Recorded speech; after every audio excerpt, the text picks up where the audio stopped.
जैसे श्रीमद् भगवद गीता अध्याय नंबर 15 के श्लोक नंबर 1 से लेकर 4 में एक विशेष विवरण है कि ये ऊपर को जड़ और नीचे को तीनों गुण रूपी शाखा वाला उल्टा लटका हुआ एक संसार रूपी वृक्ष समझ लो, और इसकी तीनों गुण रूपी शाखा है।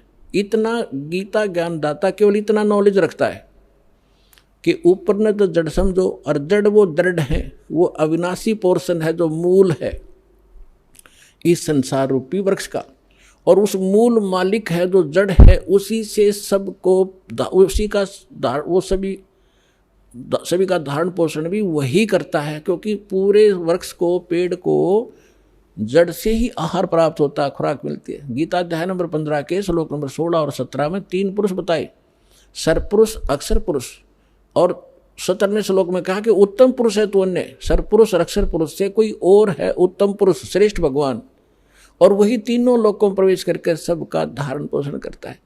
अब इन 2 श्लोकों का लिंक अब उन प्रथम के 4 श्लोकों से है 15वें अध्याय के।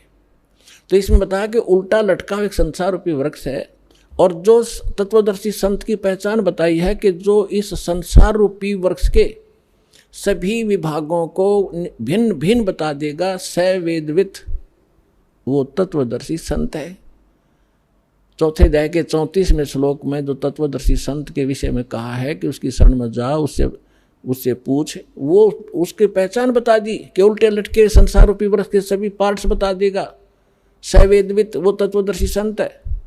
तो 600 वर्ष पहले परमात्मा स्वयं आए थे, और गीता अध्याय नंबर 4 के श्लोक नंबर 32 में जो कहा है कि वो सच्चिदानंद घन ब्रह्म अपने मुख कमल से अमृतवाणी बोलता है, वो तत्व ज्ञान है, वो निष्कर्ष है सारे अध्यात्म का, और वो तत्वदर्शी संत के ही पास होगा और मिलेगा नहीं तुझे।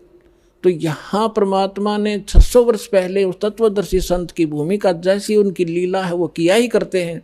जैसा दास ने अभी वेदों के प्रमाण आपको बताए थे, रेफरेंस बताए थे, उनमें यही लिखा हुआ कि परमात्मा ऊपर रहता, ऊपर के लोक में, सतलोक में, वहाँ से चल कर आता सह शरीर, और यहाँ 3 प्रकार से के सतिथि से हमारा धारण पोषण करता है। एक तो आपको बता सतलोक में रहता है, जब वहाँ तो उनका शरीर बहुत तेजों में होता है, करोड़ सूर्य मिला दे, करोड़ चंद्रमा एक रोमकूप की उनकी शोभा होती, इतना तेज है। दूसरा, प्रत्येक युग में शिशु रूप धारण करके आते हैं, और एक जल कमल के ऊपर, यानी कमल तो जल में ही होता है, सरोवर में आकर वो अपना निवास कर लेते, शिशु रूप धारण करते हैं, वहाँ से वो ये निसंतान दंपत्ति उठा ले जाते हैं, और उनके परवरिश की लीला कुंवारी गायों से होती है। ये तो है प्रथम। फिर धीरे धीरे बड़े होते हैं तो बचपन से ही वो अपनी महिमा अपने मुख कमल से, लोकोक्तियों के माध्यम से, दोहों के माध्यम से, शब्दावलियों के माध्यम से वो ज्ञान प्रचार करते हैं, कवियों की तरह आचरण करते हैं, लोग उनको कवि भी कहने लग जाते हैं। एक प्रसिद्ध कवियों में से भी एक होते हैं वो, लेकिन वो होते हैं परमात्मा। अब तीसरी स्थिति वो बताई है कि वो तीसरी स्थिति में वो कभी भी कहीं भी किसी को संत रूप में, महापुरुष के रूप में आकर दर्शन देते हैं, उनको ज्ञान सुनाते हैं, अपने से परिचित कराते हैं।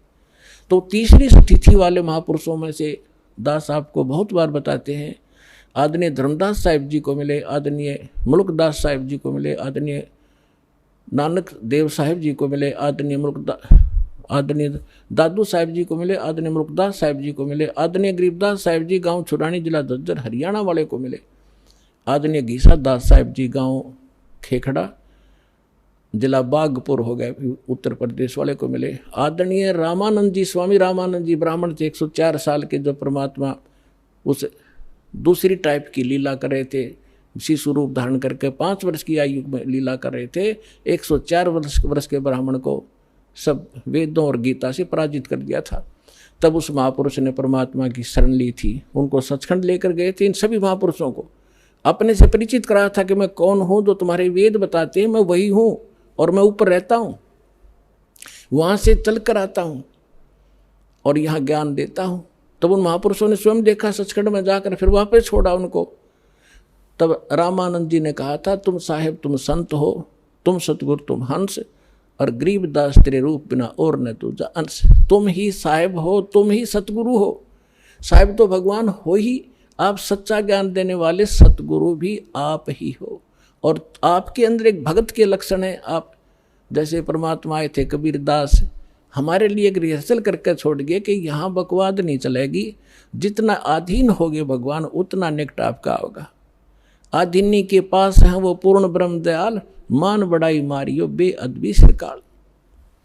हमें सब परमात्मा भक्ति के लक्षण भी बता के गए हैं और उनसे होने वाली हानियों का भी परिचय दिया है, और किस प्रकार आपकी भक्ति नष्ट होती है वो भी जानकारी दी है, और कैसे सुरक्षित रहेगी। जैसे माता गर्भ को रखे यत्न बनाए, ठेस लगे तो छन होवे तेरी ऐसे भक्ति जावे। पुण्यात्मा, जब आपको इस भक्ति की कीमत का पता चलेगा, जैसे किसी बहन को गर्भ रहा हो माँ को, और फिर उसको पता उसको कैसे रात को भी चिंता रहती है कि कहीं मेरा बालक मेरा बच्चा खराब ना हो जा, ऊंचे नीचे में पैर ना रखा जा, रात में करवट लेते समय भी एकदम उधड़ कर पड़ेगी कि जब बच्चे का दाब ना गिर गई हो, तब वो गर्भ रूपी लाल को वो सफल करती है। इसी प्रकार परमात्मा बताते हैं, जैसे माता गर्भ को रखे यत्न बना और ठेस लगे तो वो खराब हो जा, तेरी ऐसे भक्ति न सावे। तो इस भक्ति के अंदर आपने मर्यादा गढ़नी जरूरी है, सावधानी। अब परमात्मा ने आपको सद्भक्ति भी मिल गई, दास भी मिल गया, आपके अंदर भक्ति प्रवेश भी कर दी। अब उस लाल को आपने सुरक्षित रखना पड़ेगा। जरा सी लापरवाही में वो बात भक्तिहीन हो जाओगे, फिर वहीं की वहीं फिर स्टार्ट होगी नए सिरे। तो इससे इतना डर के इस भक्ति को सफल करो। अब जो प्रसंग चल रहा है कि अब हम इसको कैसे सफल करेंगे और कैसे हमें प्राप्ति होगी परमात्मा की, ये इसमें मूल कारण है। आप सुन रहे थे जगत गुरु तत्वदर्शी संत रामपाल जी महाराज जी के मंगल प्रवचन। अधिक जानकारी के लिए विजिट कीजिए हमारी वेबसाइट www.jagatgururampalji.org। संत रामपाल जी महाराज जी के शुभ आशीर्वाद से पूरे विश्व भर में 500 से भी ज्यादा नाम दीक्षा केंद्र हैं, जिन पर संत रामपाल जी महाराज जी द्वारा ऑनलाइन निशुल्क नाम दीक्षा दी जा रही है। अपने नजदीकी नाम दीक्षा केंद्र का पता करने के लिए संपर्क करें 8222880541।